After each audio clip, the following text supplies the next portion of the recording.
मृत्यु, मौत, डेथ जीवन की एक ऐसी सच्चाई है जिससे लाख कोशिशों के बाद भी आज तक कोई बच नहीं सका है। इस धरती पर जो भी जन्मा है उसे एक दिन मरना ही है, चाहे वो कोई भी जीव हो। यहाँ तक कि मनुष्य के रूप में अवतार लेने वाले भगवान को भी एक दिन शरीर का त्याग करना ही पड़ा था। देखा जाए तो मृत्यु को लेकर दुनिया भर के धर्मों में मिलती जुलती बातें ही बताई गई हैं, लेकिन मेडिकल साइंस की नजर में मृत्यु की परिभाषा कुछ अलग ही है। न केवल मृत्यु बल्कि मृत्यु के बाद के रहस्य भी साइंस अपने नजरिए से एक अलग कहानी कहती है। हालांकि इसमें कोई दो राय नहीं कि तमाम तर्कों और रिसर्च के बावजूद मृत्यु आज भी एक रहस्य ही है। फिर भी मृत्यु और मृत्यु के बाद की घटनाओं को लेकर साइंस का जो भी नजरिया है उसे आप चाहें भी तो एकदम से अवॉइड नहीं कर सकते हैं। न मृत्यु की प्रक्रिया को और न ही मृत्यु के बाद शरीर में होने वाले बदलावों की प्रक्रिया को। तो आखिर मृत्यु को लेकर क्या कहते हैं साइंटिस्ट? क्या साइंस के नजरिए से आत्मा का कोई अस्तित्व है और क्या कभी टाली भी जा सकती है इंसान की मृत्यु? ऐसे ही कई सवालों के जवाब हम लेकर के आए हैं आज की इस वीडियो में, इसलिए बने रहें इस वीडियो में हमारे साथ शुरू से अंत तक। नमस्कार, मेरा नाम है अनुराग सूर्यवंशी और आप देख रहे हैं नारद टीवी।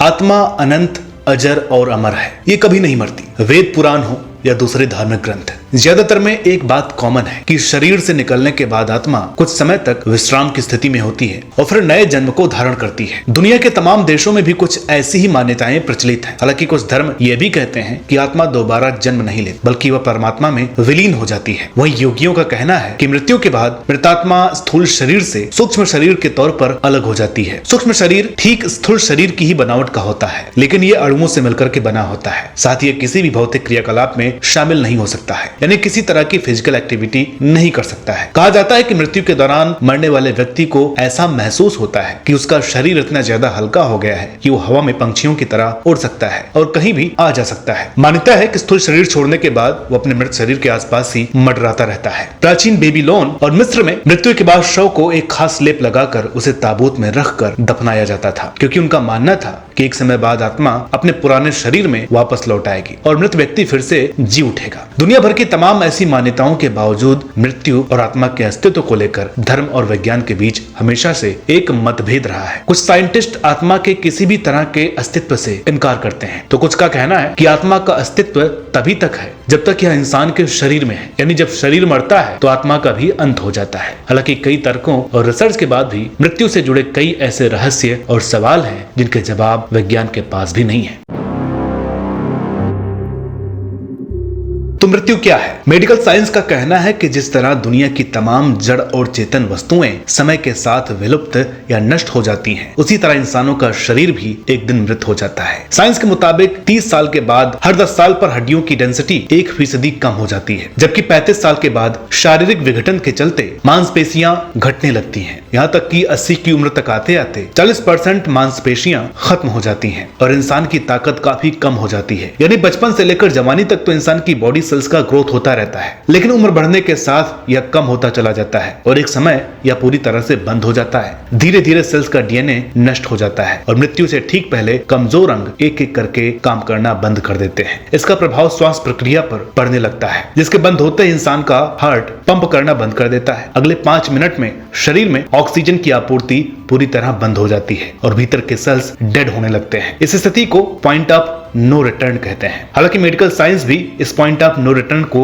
एक रहस्य ही मानती है। इस स्थिति में आने के बाद शरीर का तापमान हर घंटे 1.5 डिग्री कम हो जाता है और इस दौरान 24 घंटे तक त्वचा की कोशिकाएं जीवित रहती हैं। द सन की रिपोर्ट के मुताबिक चिकित्सक और with the and in mind की लेखिका डॉक्टर कैथरीन मैनिक्स कहती हैं कि आप चाहें या ना चाहें, मृत्यु एक ऐसी चीज है जिसके बारे में सोचने से भी हम नहीं बच सकते। यह हमारे जीवन का एक बहुत बड़ा हिस्सा है और हम सभी एक दिन इसे निश्चित ही महसूस करेंगे। मरने की प्रक्रिया इसलिए भी भयावह लग सकती है क्योंकि हम नहीं जानते हैं कि हमारे साथ क्या होगा। कैथरीन का कहना है कि मौत से डरने की कोई बात नहीं है, क्योंकि मरना उतना भी बुरा नहीं है जितना आप उम्मीद कर रहे होते हैं। जन्म लेने की तरह मृत्यु भी एक प्रक्रिया है। यह एक तरह से बहुत लंबे समय के लिए सो जाना है। यह ठीक वैसे ही है जैसे थकावट के बाद हम 6-7 घंटे की नींद लेते हैं, उसी तरह शरीर के बहुत ज्यादा थक जाने के बाद हम गहरी नींद में चले जाते हैं। देखा जाए तो मेडिकल साइंस के मुताबिक मृत्यु का अर्थ है जीवित प्राणी के शरीर की सभी जैविक प्रक्रियाओं का समाप्त हो जाना। जैविक प्रक्रिया यानी दिल की धड़कनें, मस्तिष्क के निर्णय लेने की क्षमता, किडनी और लीवर जैसे अंगों के सुचारू ढंग से काम करना। और जब ये प्रक्रियाएं समाप्त हो जाती हैं तो इंसान या किसी भी जीव की मृत्यु हो जाती है। डॉक्टर इसे अपनी भाषा में ब्रेन डेड भी कहते हैं। ब्रेन डेड में यह देखा जाता है कि दिमाग का हिस्सा यानी ब्रेन स्टेम रिस्पॉन्स दे रहा है या नहीं। यह जांच कानूनी रूप से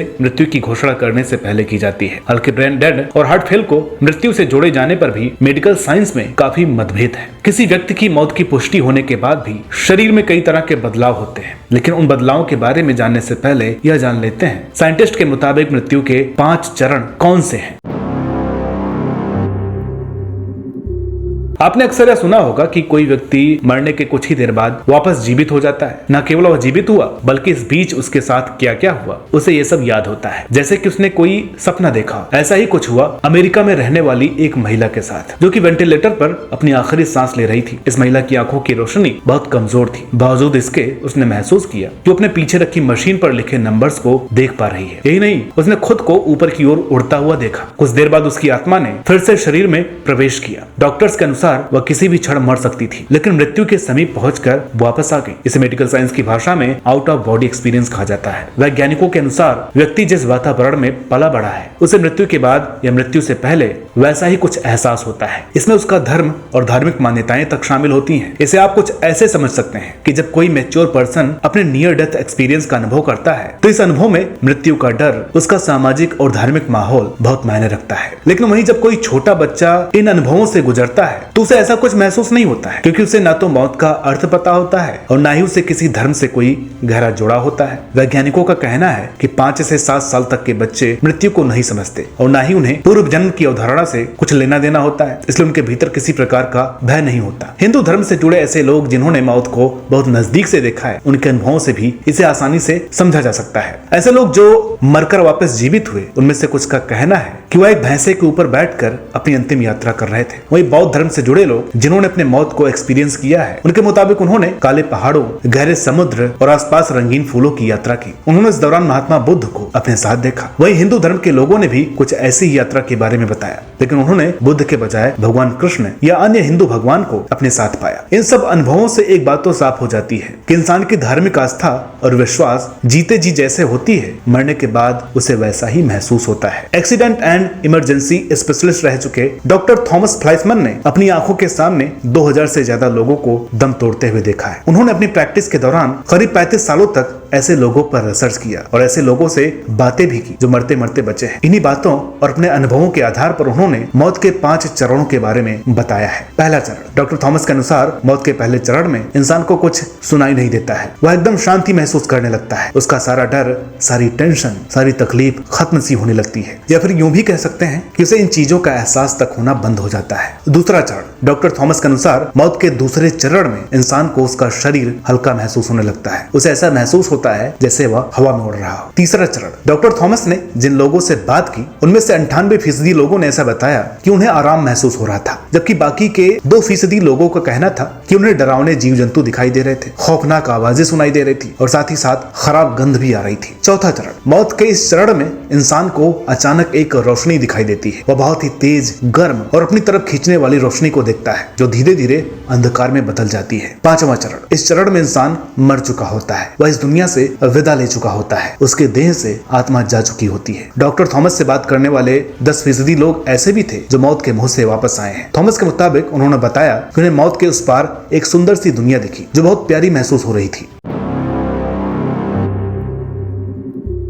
कॉस्मोलॉजिस्ट डॉक्टर सीन कैरोल ने दावा किया है कि अगर दुनिया में सब कुछ विज्ञान के नियमों के अनुसार हो तो ऐसा हो ही नहीं सकता है कि मौत के बाद कोई दूसरा जीवन हो, क्योंकि विज्ञान के मुताबिक शरीर के साथ ही आत्मा भी खत्म हो जाती है। फिर कैसी यात्रा और कैसा पुनर्जन्म। फिजिक्स की पढ़ाई में अपना पूरा जीवन समर्पित कर देने वाले डॉक्टर सीन का कहना है कि किसी भी जीवन की मृत्यु के बाद उसकी चेतना ब्रह्मांड में नहीं रह सकती है। साइंटिफिक अमेरिकन में लिखे डॉक्टर सीन के आर्टिकल में ये बताया गया है कि किसी भी जीव के मरने के बाद उसकी चेतना या आत्मा किसी न किसी रूप में मौजूद तो रहती है, लेकिन उसका अस्तित्व क्या होगा यह किसी को नहीं पता। डॉक्टर सीन के मुताबिक हमारी जिंदगी को फिजिक्स के नियमों के आधार पर ही समझा जा सकता है। इन नियमों के अनुसार ऐसा कोई रास्ता नहीं है जो मरने के बाद हमारे दिमाग में मौजूद जानकारी को बनाए रखे। डॉक्टर सीन का कहना है कि एटम और कुछ जानी पहचानी वैज्ञानिक शक्तियां हैं, वहाँ कोई रास्ता नहीं है जिससे मरने के बाद आत्मा कहीं सरवाइव कर सके। हालांकि डॉक्टर सीन के इस तर्क से कई वैज्ञानिक सहमत नहीं है। वैज्ञानिकों का कहना है कि इंसान के मरने के बाद उसके दिमाग पर अध्ययन किया जा सकता है।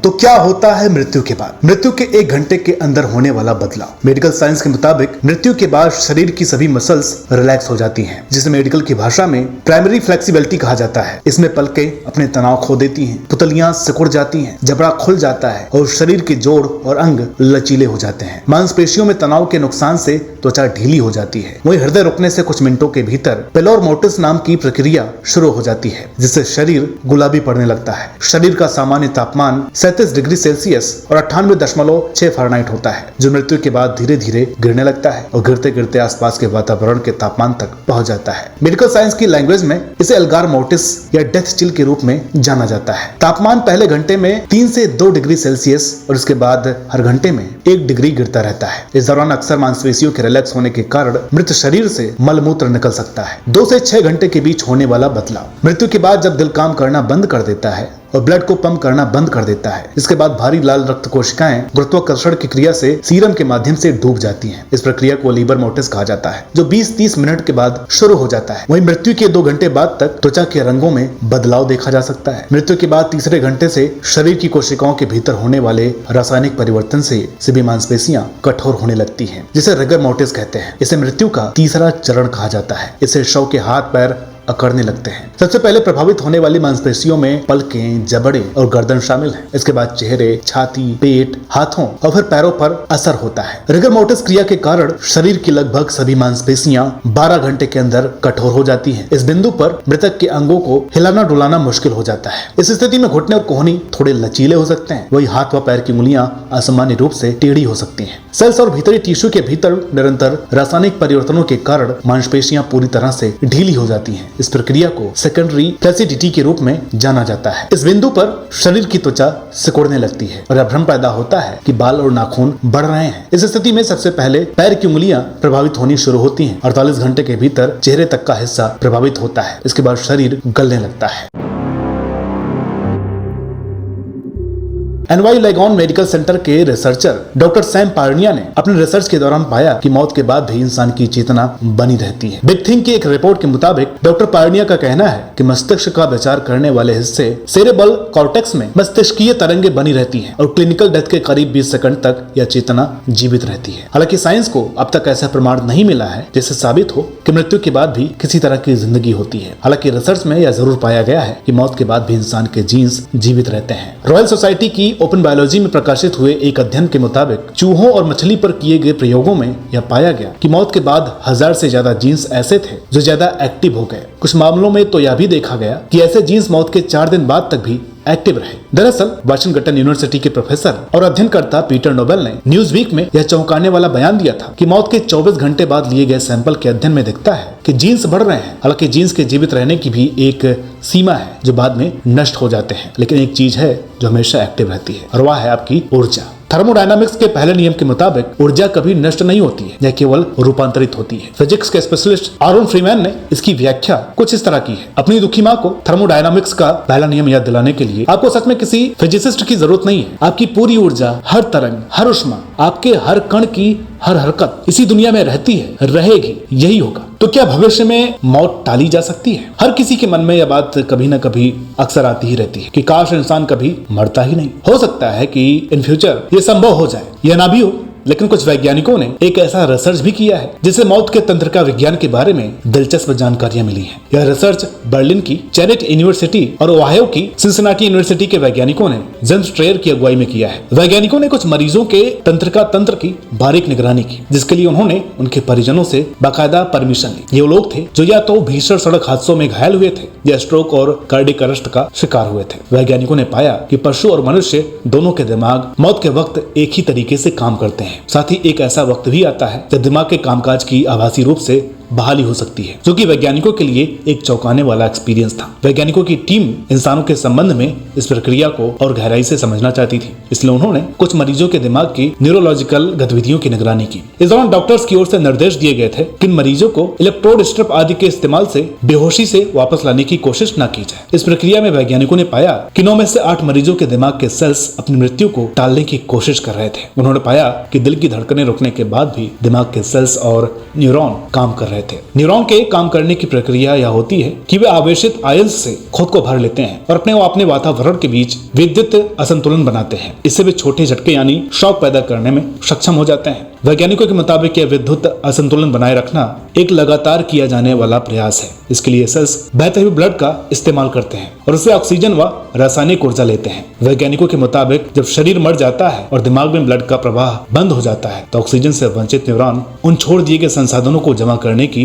कोशिश करते हैं, जो कि यह पूरी प्रक्रिया धीरे धीरे फैले बिना पूरे मस्तिष्क में एक साथ होती है। इसलिए इसे मेडिकल लैंग्वेज में अनडिस्पर्स्ड डिप्रेशन कहा जाता है। इसके बाद की स्थिति डीपोलराइजेशन ऑफ डिफ्यूजन कहलाती है, जिसे बोलचाल की भाषा में सेरेब्रल सुनामी कहते हैं। इस प्रक्रिया में इलेक्ट्रोकेमिकल बैलेंस की वजह से दिमाग के सेल्स नष्ट हो जाते हैं, जिससे खासी मात्रा में थर्मल एनर्जी रिलीज होती है और इसके बाद इंसान की मौत हो जाती है। हालांकि यह रिसर्च कहती है कि मौत जितनी अटल आज है भविष्य में वैसी रहे ये जरूरी नहीं। जेम्स ड्रेयर का कहना है कि एक्सपेंसिव डिपोलराइजेशन से कोशिकीय परिवर्तन की शुरुआत होती है और फिर मौत हो जाती है, लेकिन ये अपने आप में मौत का क्षण नहीं है, क्योंकि डिपोलराइजेशन को ऊर्जा की आपूर्ति बहाल करके पलटा जा सकता है। हालांकि इस प्रक्रिया को अमल में लाने के लिए अभी काफी रिसर्च की जरूरत है। ड्रेयर कहते हैं कि मृत्यु की तरह ही यह सारी प्रक्रिया भी एक जटिल घटना है, जिसे जुड़े सवालों के आसान जवाब फिलहाल उपलब्ध नहीं है। आत्मा और दूसरी दुनिया के अस्तित्व से मेडिकल साइंस आज भले ही इनकार कर रहा है, लेकिन वैज्ञानिकों के रिसर्च से यह आसानी से समझा जा सकता है कि मृत्यु अभी भी एक रहस्य है और इससे लड़ने और जीतने के लिए दुनिया भर के वैज्ञानिक लगातार प्रयासरत हैं। एक रिपोर्ट के मुताबिक इन फ्यूचर इंसान की औसत आयु 100 साल से ऊपर की हो जाएगी, क्योंकि जिस तरह से शरीर के अंगों के ट्रांसप्लांट किए जा रहे हैं, आने वाले समय में यह और भी आसान और सस्ता हो जाएगा। साथ ही शरीर के उन सभी अंगों के साथ भी सक्सेसफुली प्रयोग में आ जाएगा जिन अंगों के खराब होने से इंसान की मौत हो जाती है। तो दोस्तों, ये थी मृत्यु और मृत्यु के बाद सब्जेक्ट पर मेडिकल साइंस की अपनी बात। क्या आप भी साइंस की इन बातों से सहमत हैं या ये मानते हैं कि जो वेदों, पुराणों या दूसरे धर्मों में बातें लिखी गई हैं वो सही है? अपने विचार हमें कमेंट्स के जरिए जरूर बताएं और वीडियो अच्छी लगी हो तो प्लीज इसे लाइक करें, शेयर करें। चैनल पर नए हो तो प्लीज इसे सब्सक्राइब करना न भूलें। देखिए, एक वीडियो को बनाने में काफी मेहनत लगती है, काफी रिसर्च लगती है, तो उम्मीद करते हैं कि आप हमारी मेहनत को सफल बनाएंगे। मिलते हैं आपसे अगली वीडियो में, तब तक के लिए नमस्कार।